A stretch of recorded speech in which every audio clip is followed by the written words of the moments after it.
It was the height of the pandemic. While the world was panicking and uncertainty was soaring, something else was soaring too: the stock market. Like so many others, I opened a trading account and jumped in way too aggressively for a noob. I had no idea that the markets were about to humble me so deeply that it wouldn't just break my bank account, it would eventually lead to a complete and utter shattering of my ego. I was totally ignorant about the true nature of the markets back then. To put into context, they're a lot like mirror, but they have the ability to reflect you to yourself many times stronger.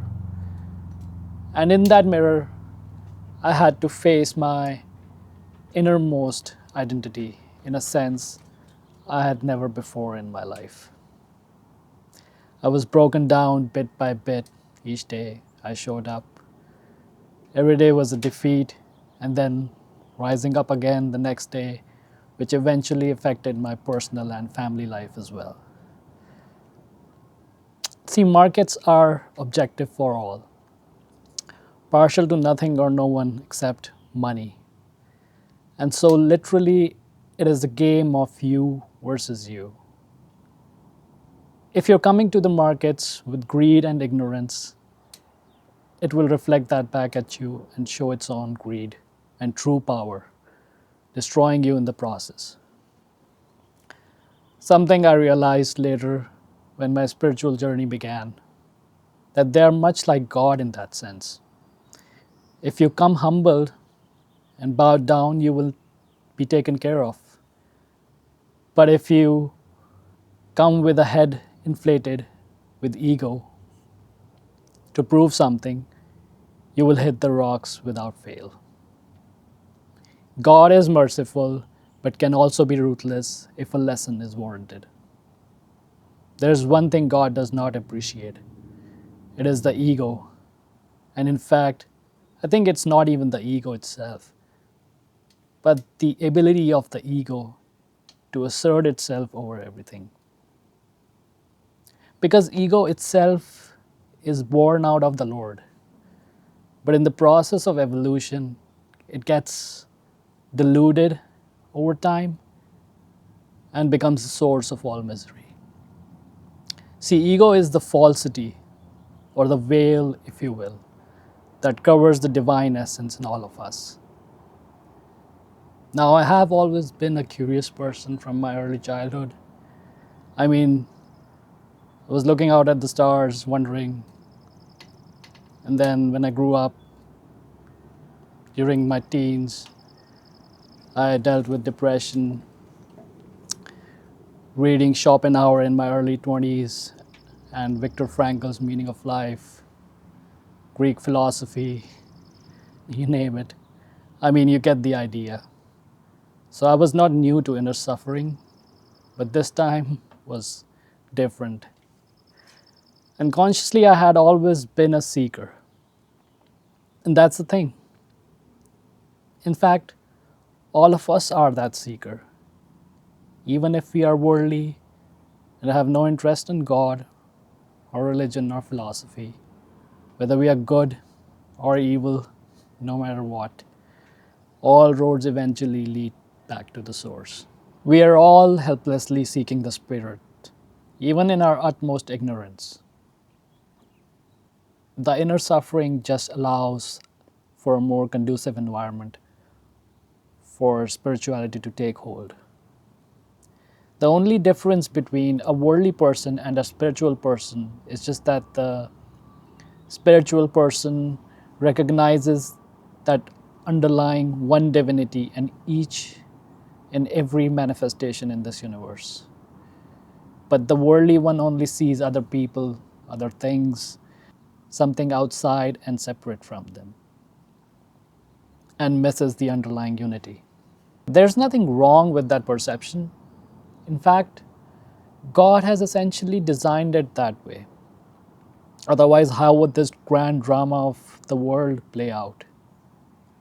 Just like a movie or a play is not possible without the actors truly playing the role they have been assigned. In fact, that's how we recognize a great actor who has truly surrendered to the character he or she is playing and absolutely forgetting their true identity in the process, becoming one with the character.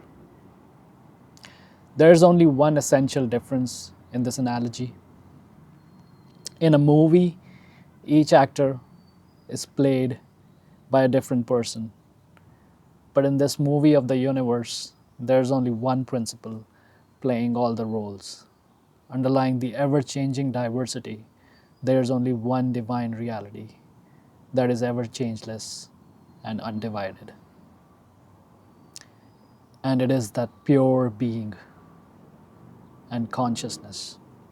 Not as we experience like this person right here, conscious of the camera right now. No, it is the quite opposite. Consciousness alone is immaterial of the object. It is absolute and totally independent.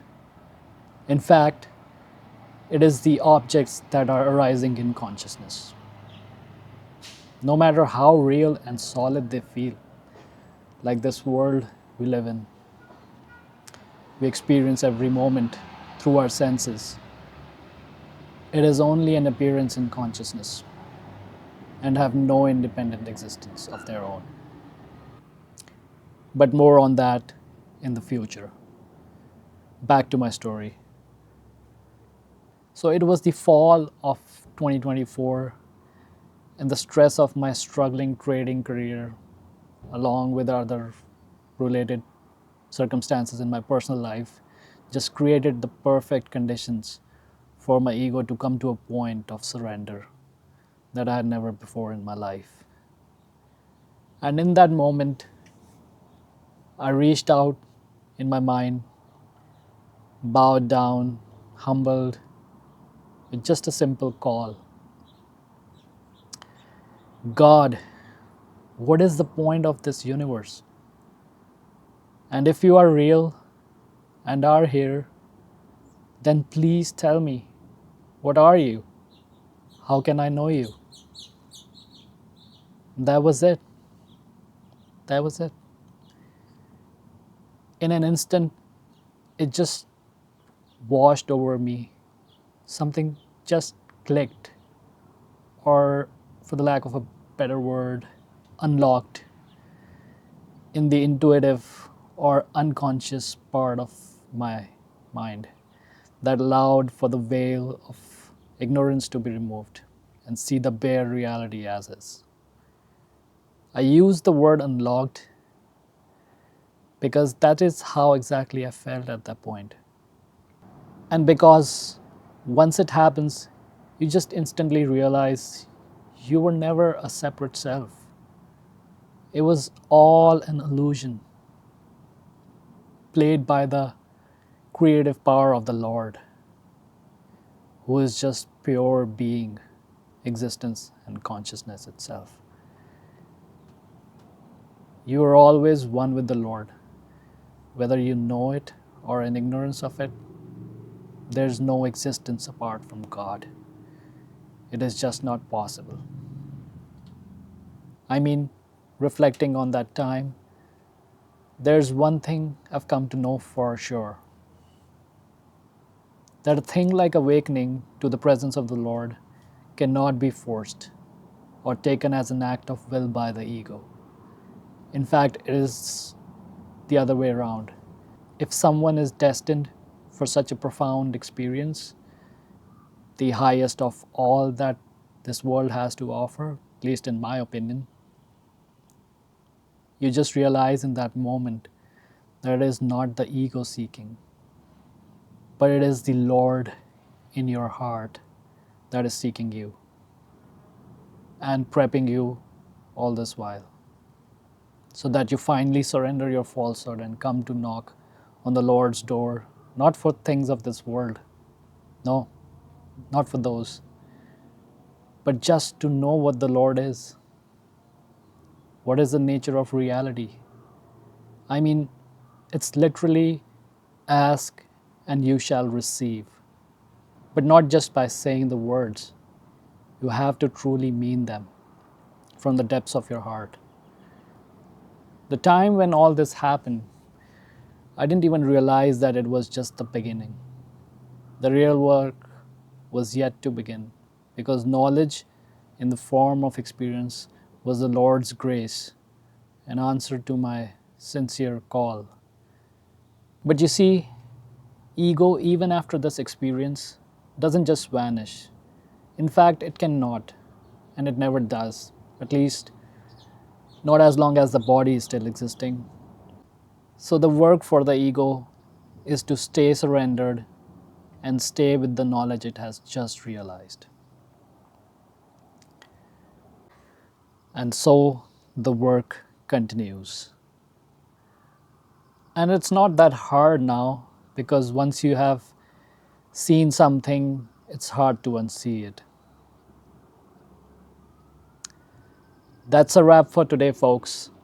My only intention in starting this channel has been to share this experience and message of the Lord with as many as possible and help folks out there like me who are probably already on this path but are stuck in their journey.